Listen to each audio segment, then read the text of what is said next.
स्वागत है आपका उत्तर प्रदेश विशेष में। आपके साथ मैं हूं सोनल दहिया। खबरों की शुरुआत करेंगे। कोरोना के बढ़ते मामलों के बीच सरकार ने वैक्सीनेशन पर बड़ा ऐलान किया है। 1 मई से 18 साल से ज्यादा उम्र के सभी लोग वैक्सीन लगवा सकेंगे। सरकार ने यह भी फैसला लिया है कि वैक्सीन बनाने वाली कंपनीज अपनी 50% सप्लाई केंद्र को करेंगी और बाकी 50% सप्लाई राज्य सरकारों को दे सकेंगी या उसे ओपन मार्केट में बेच सकेंगी। वैक्सीनेशन के लिए कोविन के जरिए रजिस्ट्रेशन पहले ही की तरह जरूरी रहेगा। अब तक 45 साल से ज्यादा उम्र के लोगों को देश भर में कोरोना वैक्सीन लगाई जा रही थी।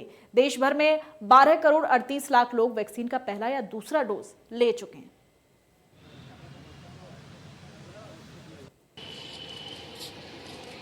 तो अब ये बड़ा फैसला प्रधानमंत्री नरेंद्र मोदी की तरफ से लिया गया है। 18 साल से ऊपर सभी लोगों को अब वैक्सीन लगाई जाएगी। कोरोना पर महत्वपूर्ण बैठक रही, उसके बाद पीएम मोदी ने यह बड़ा फैसला लिया है। 18 साल से ऊपर के सभी लोगों को वैक्सीन लगेगी। आपको बता दें कि अभी तक 45 वर्ष की आयु वालों को ही वैक्सीनेशन करवाया जा रहा था, लेकिन अब 18 साल से ज्यादा जिनकी उम्र है उनको वैक्सीन लगेगी। कोरोना पर बैठक के बाद ये महत्वपूर्ण फैसला लिया गया है।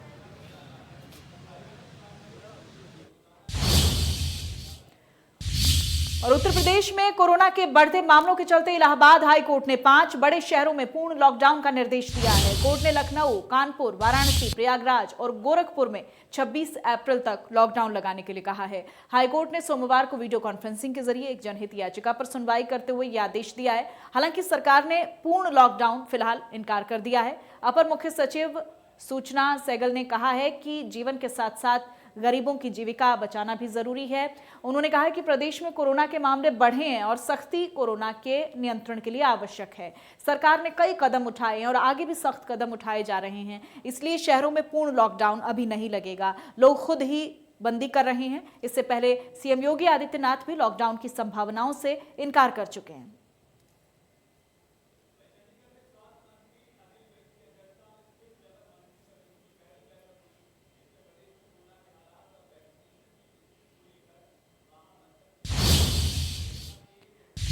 और उत्तर प्रदेश में पिछले 24 घंटों में 28,287 नए कोविड मामले सामने आए हैं। कोरोना के मामलों को देखते हुए सीएम योगी ने आज वीडियो कॉन्फ्रेंसिंग के जरिए ताजा हालात पर टीम 11 के साथ अधिकारियों के साथ बैठक की है। सीएम योगी आदित्यनाथ ने रेमडेसिविर इंजेक्शन की कालाबाजारी करने वालों के खिलाफ गैंगस्टर एक्ट और रासुका के अंतर्गत कठोरतम कार्रवाई करने के निर्देश दिए हैं और यह भी कहा है कि प्रदेश में ऑक्सीजन की सुगम उपलब्धता सुनिश्चित करने के लिए हर संभव कोशिश की जा रही है। सूबे में हर दिन 2.25 लाख से ज्यादा कोविड टेस्ट हो रहे हैं। सीएम ने इसे और ज्यादा बढ़ाने को कहा है। अन्य प्रदेशों से आने वाले यात्रियों और लोगों के लिए एयरपोर्ट, रेलवे स्टेशन और बस स्टेशन पर रैपिड एंटीजन टेस्ट की व्यवस्थाएं सुनिश्चित करने की भी बात कही गई है। बैठक में यह भी कहा गया है कि मास्क के अनिवार्य उपयोग को सख्ती से लागू करवाया जाए। उत्तर प्रदेश के मुख्यमंत्री योगी आदित्यनाथ ने वीडियो कॉन्फ्रेंसिंग के जरिए कोरोना वायरस के ताजा हालात पर टीम 11 के अधिकारियों के साथ बैठक की। बैठक में सीएम योगी आदित्यनाथ ने अधिकारियों को जरूरी निर्देश दिए। उन्होंने रेमडेसिविर इंजेक्शन की कालाबाजारी करने वालों के खिलाफ गैंगस्टर एक्ट अथवा रासुका के अंतर्गत कठोरतम कार्रवाई करने के निर्देश दिए। सीएम योगी ने कहा कि रेमडेसिविर सहित किसी भी प्रकार के जीवन रक्षक दवाओं की कोई कमी नहीं है। सभी जिलों में इनकी उपलब्धता सुनिश्चित रखी जाए। प्रदेश में ऑक्सीजन की सुगमता उपलब्धता सुनिश्चित करने के हर संभव प्रयास किए जा रहे हैं। इसके अलावा डीआरडीओ की सहायता से अगले 2-3 दिनों में 220 सिलेंडर की क्षमता वाला नया ऑक्सीजन प्लांट बनकर तैयार हो जाएगा। इसके साथ साथ प्रदेश के अलग अलग स्थानों पर हर सप्ताह 3 नए ऑक्सीजन प्लांट भी स्थापित किए जाएंगे। वहीं प्रदेश में अब किसी भी मेडिकल कॉलेज को मान्यता दिए जाने से पहले संबंधित मेडिकल कॉलेज में स्वयं की ऑक्सीजन प्लांट होना जरूरी कर दिया गया है।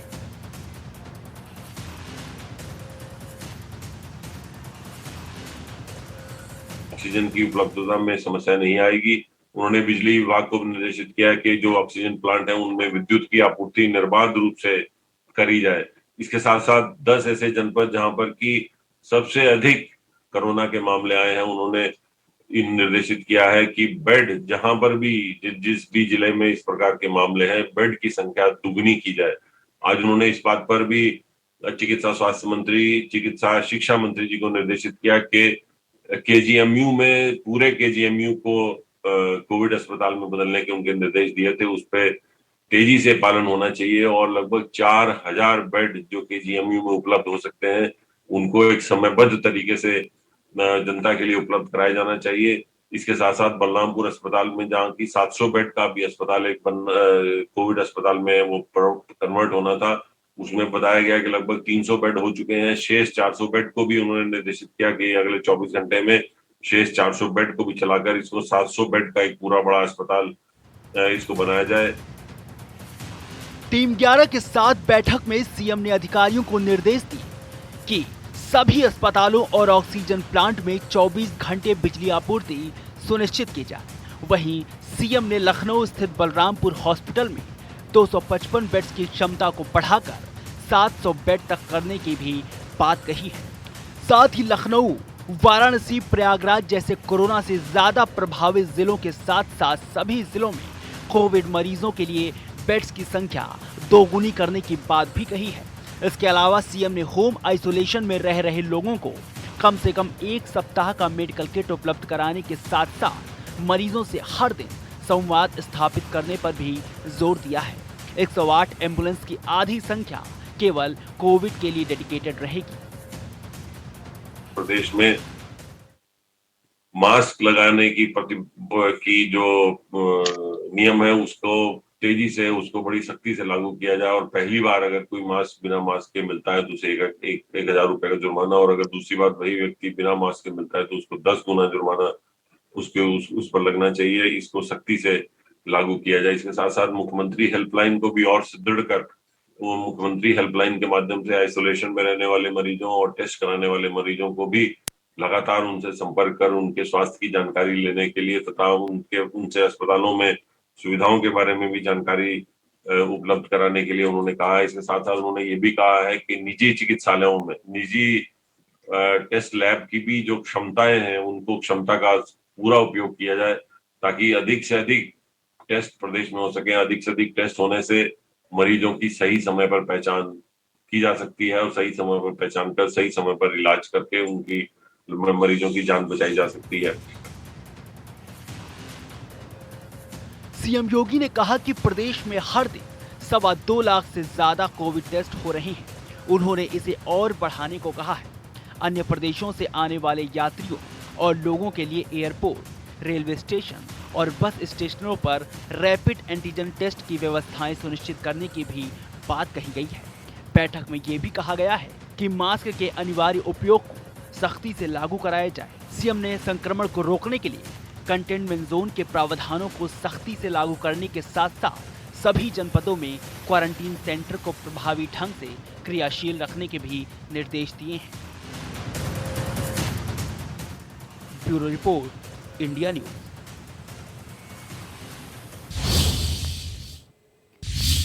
और वहीं कानपुर में लगातार बढ़ रहे कोरोना संक्रमण के मामलों को देखते हुए बीजेपी विधायक सुरेंद्र मैथानी ने सीएम योगी को पत्र लिखा है। गोविंद नगर विधानसभा से विधायक सुरेंद्र मैथानी ने कानपुर में कोरोना मरीजों के इलाज के लिए 800 बेड का हॉस्पिटल बनवाने के लिए पत्र लिखा है। लखनऊ में डीआरडीओ की तर्ज पर कानपुर में भी अस्पताल बनाने की मांग की गई। पत्र में मैथानी ने लिखा है कि कानपुर से 7 पार्टी विधायक और 2 एमएलसी ने अपने अपने विधायक निधि से 1-1 करोड़ देकर कुल 9 करोड़ देने का निश्चय किया है, जिससे 800 बेड का अस्पताल राज्य सरकार के सहयोग से तैयार हो सके। सभी बीजेपी विधायकों ने शहर में बेकाबू हो रहे कोरोना संक्रमण को देखते हुए चिंता जताई है।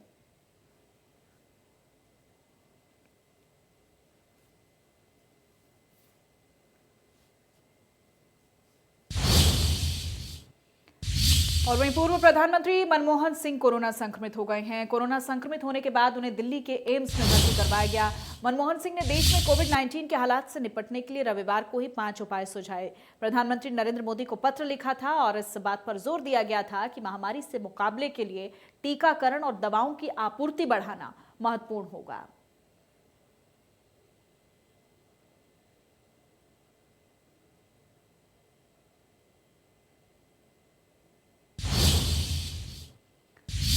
कोरोना के लगातार बढ़ते हुए मामलों को देखकर दिल्ली सरकार ने आज रात 10 बजे से अगले 6 दिनों के लिए दिल्ली को लॉकडाउन कर दिया है। उत्तर प्रदेश में भी कोरोना की रफ्तार कई जिलों में बेकाबू दिख रही है। राजधानी लखनऊ सहित प्रयागराज, वाराणसी और कानपुर में कोरोना की रफ्तार कम होने का नाम नहीं ले रही। ऐसे में क्या उत्तर प्रदेश के उन प्रभावित जिलों में भी सरकार को लॉकडाउन लगाने की आवश्यकता है? ये जानने के लिए इंडिया न्यूज के संवाददाता जय शुक्ला ने लोगों से बातचीत की है, जिसमें लोगों ने कहा है कि उत्तर प्रदेश के प्रभावित जिलों में भी लॉकडाउन लगाने की जरूरत है और इसका कड़ाई से पालन भी करवाया जाए ताकि प्रदेश में बढ़ते हुए कोरोना की रफ्तार को कम किया जा सके। कोरोना की रफ्तार को कम करने के लिए दिल्ली सरकार ने एक बड़ा फैसला लिया है। आपको बता दें, आज रात 10 बजे के बाद अगले 6 दिनों तक दिल्ली को लॉकडाउन कर दिया गया है। हालांकि उत्तर प्रदेश में भी लगातार कोरोना के मामले लगातार बढ़ते जा रहे हैं। राजधानी लखनऊ की अगर बात करें तो राजधानी लखनऊ में भी कोरोना की रफ्तार कम होने का नाम नहीं ले रही है। लखनऊ सहित करीब 4 जिले ऐसे हैं जहां पर लगातार कोरोना के जो आंकड़े हैं वो बढ़ते जा रहे हैं, जिसको देखते हुए उत्तर प्रदेश सरकार ने पिछले 35 घंटों में लॉकडाउन लगाया था 35 घंटों के लिए। हालांकि उसका असर भी देखने को मिला, लोग घरों से नहीं निकले। लेकिन आज सोमवार है और आज से फिर से जो लॉकडाउन है वो खत्म हो गया है। आज से फिर से जिंदगी सामान्य हो गई है। हालांकि आपको बता दें, इस वक्त हम ग्रामीण क्षेत्र में और ग्रामीण क्षेत्रों में पंचायत चुनाव चल रहे हैं। पंचायत चुनाव को देखते हुए यहाँ पर हमारे पीछे देख सकते हैं सारी मार्केट आज भी बंद है। दुकानों पर ताले लगे हुए हैं। आपको साफ तौर पर हम दिखाना चाहेंगे, देख सकते हैं कि जो दुकानें हैं, दुकानों पर यहाँ पर ताले लगे हुए हैं।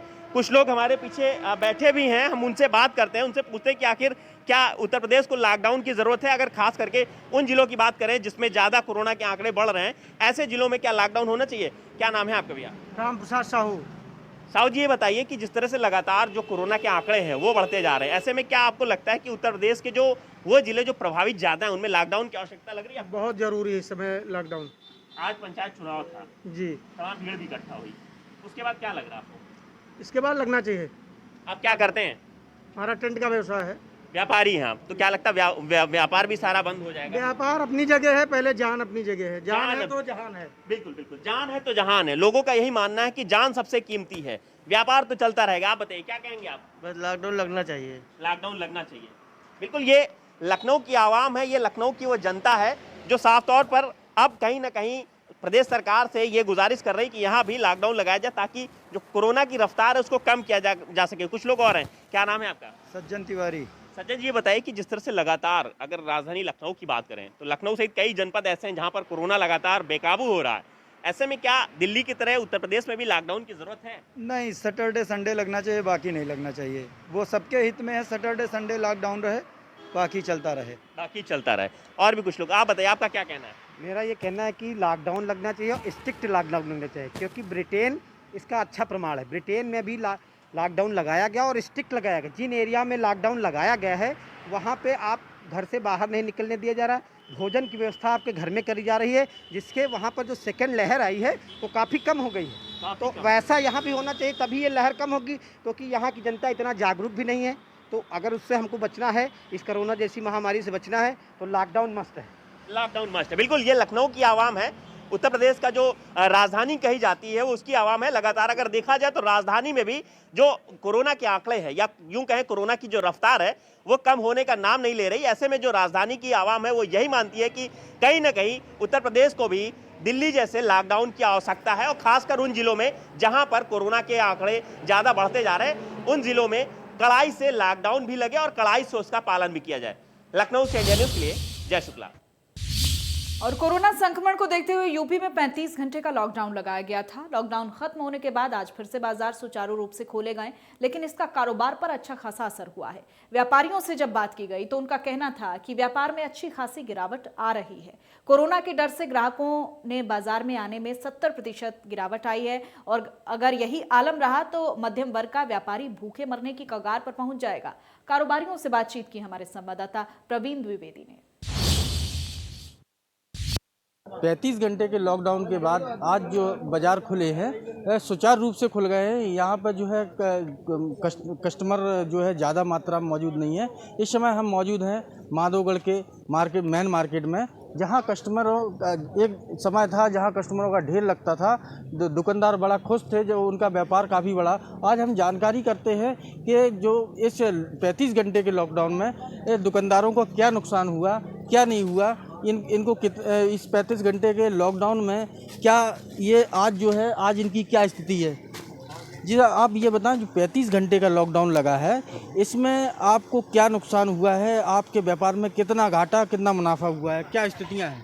कम से कम जो है 60-65% नुकसान है व्यापार में, और कस्टमर जो है घर से आ भी नहीं रहा है ज़्यादा, और डर रहा है आने में आसपास गांव का।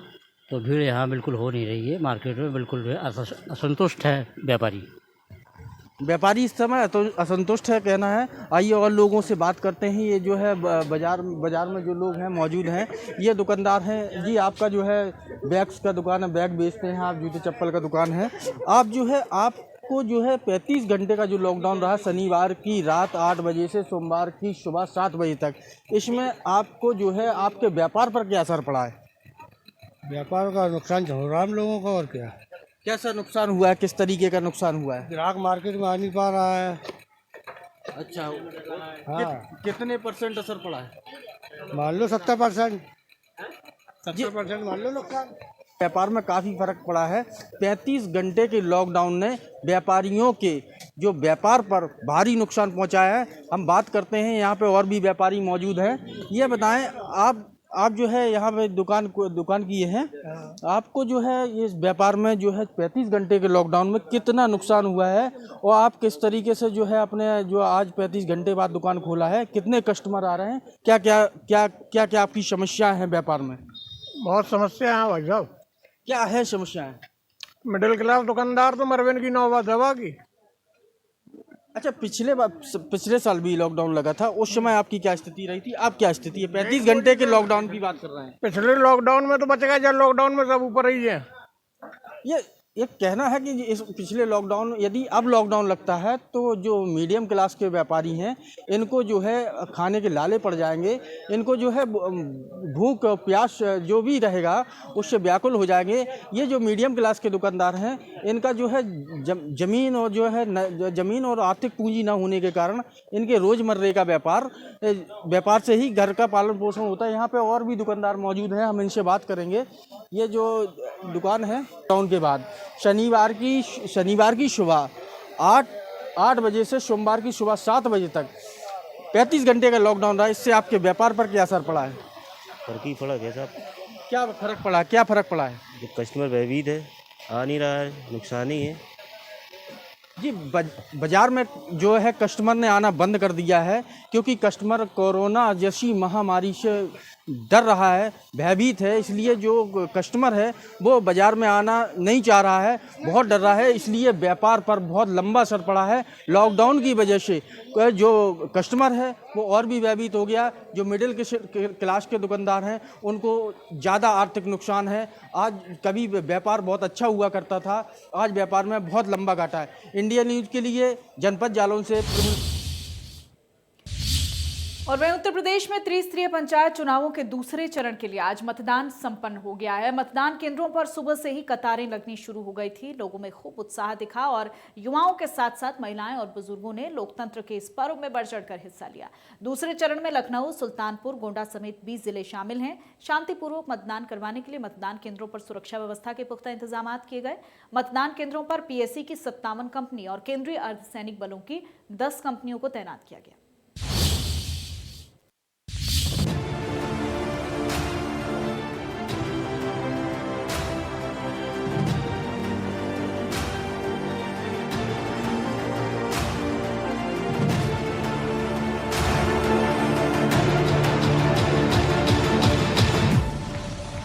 उत्तर प्रदेश में त्रिस्तरीय पंचायत चुनाव के दूसरे चरण के लिए सुबह से ही मतदान केंद्रों पर कतारें लगनी शुरू हो गई।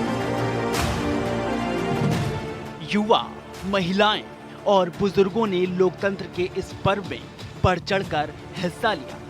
शांतिपूर्वक मतदान कराने के लिए मतदान केंद्रों पर सुरक्षा व्यवस्था के पुख्ता इंतजाम किए गए थे। मतदान केंद्रों पर पीएससी की 57 कंपनी और केंद्रीय अर्धसैनिक बलों की 10 कंपनियों की तैनाती की गई थी। दूसरे चरण में पंचायत चुनाव के लिए 20 जिले शामिल किए गए हैं।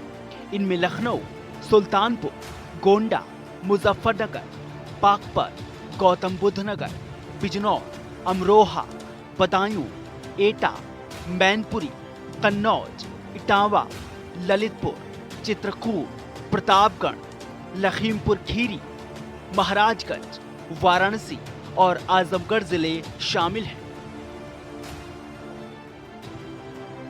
गौतम बुद्ध नगर के गेटा नोड़ा मौजूद हूँ। तस्वीरों में देख सकते हैं भारी सुरक्षा के बीच यहाँ पे मतदान किया जा रहा है। जो कि वोटर हैं वो कड़ी धूप में यहाँ पर लगे हुए हैं। देखोगे यहाँ पर अभी भी तमाम तरह के जो लोग हैं, यहाँ पे महिलाएं भी हैं, पुरुष भी हैं, जो मतदान करने के लिए यहाँ पर लाइनों में लगे। इनसे बात करते हैं, आखिर इनको क्या उम्मीद है, क्या उम्मीद रखते हो आप? सर, जो भी हमारे कैंडिडेट जीते, जैसे भी हमें उससे उम्मीद है कि हमारे यहाँ पे हॉस्पिटल्स, लाइट, लाइब्रेरीज और जो शिक्षित होने बच्चों को पढ़ाना, ये करना, ये हमको चाहिए सारा यहाँ पे।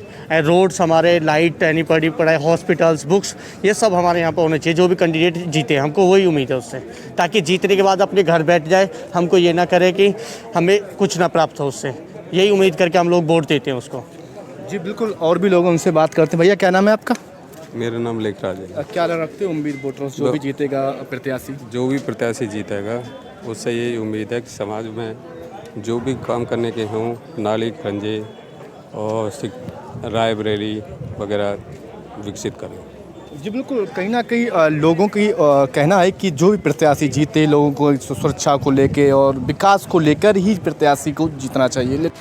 दूसरे चरण के मतदान में 3,54,999 उम्मीदवारों के भाग्य का फैसला करीब 3.2 करोड़ मतदाताओं के हाथ में है। मतदान के लिए प्रदेश में 20 जनपदों में 52,623 पोलिंग बूथ बनाए गए थे। साथ ही इन जनपदों में सकुशल मतदान कराने के लिए कुल 2,31,748 अधिकारियों को तैनात किया गया था। त्रि पंचायत चुनाव का दूसरे चरण का मतदान लगातार चल रहा है। आपको बता दें, राजधानी लखनऊ समेत लगभग 20 जिलों में आज सुबह से ही मतदान हो रहा है। इस वक्त की बात करें तो हम राजधानी लखनऊ के निगोहा पोलिंग सेंटर पर हैं और यहाँ देख रहे हैं कि सुबह से ही मतदाता आना शुरू हो गए हैं। चाहे बुजुर्ग हो, चाहे अन्य मतदाता हो, हर एक लोग यहाँ पर सुबह से ही आ रहे हैं। महिलाएं भी देख रहे हैं कि किस भारी तादाद में यहाँ पर मतदान करने के लिए पहुँच रही हैं। कुछ मतदाता, हम उनसे बात करते हैं कि आखिर क्या सोच कर इस बार वो मतदान कर रहे हैं। सर, ये बताइए कि आज आप मतदान करने के लिए आए हैं, तो क्या सोच कर मतदान कर रहे हैं आप? ये सोच के आए हैं कि इस महामारी में जो चुनाव चल रहा है, ये बहुत ही लोगों के लिए कष्टदायक है, पीड़ादायक है। और व्यक्ति ये क्या सोचता है कि हमारे गांव का विकास हो, क्षेत्र के विकास हो, किसानों की जो समस्याएं वो प्रधान से पूरा हो, नालियां अच्छी हो, खड़ंजा हो, विकलांग पेंशन हो, वृद्धावस्था पेंशन हो, जो लोग पात्र हैं उनको कॉलोनियों की सुविधा दी जाए। हम जो भी प्रत्याशी प्रधान के रूप में चुना जाए, उसका दायित्व तो है कि जो पात्र है उसका विशेष ध्यान रखे। मतदान केंद्रों पर लोग कोरोना गाइडलाइन का सख्ती से पालन करते दिखे। हालांकि कई जगह ये नियम टूटते भी दिखे। बिना मास्क के मतदान केंद्रों में किसी को प्रवेश नहीं दिया जा रहा था। मतदान प्रक्रिया व्यवस्थित कराने के लिए 23 वरिष्ठ अधिकारियों को बतौर पर्यवेक्षक भी नियुक्त किया गया है। सभी प्रत्याशियों को भी कोविड प्रोटोकॉल का सख्ती से पालन करने की हिदायत दी गई थी। हालांकि कुछ जगहों पर मतदान को लेकर प्रत्याशियों के समर्थकों के बीच हंगामा भी हुआ, लेकिन पुलिस ने बलपूर्वक सभी को खदेड़ दिया।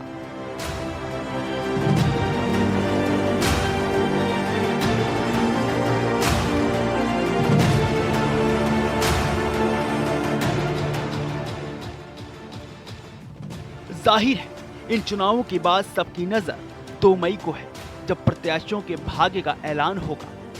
ग्रेटर नोएडा से रजत कुमार और लखनऊ से जय शुक्ला की report, India news, Uttar Pradesh, Uttarakhand.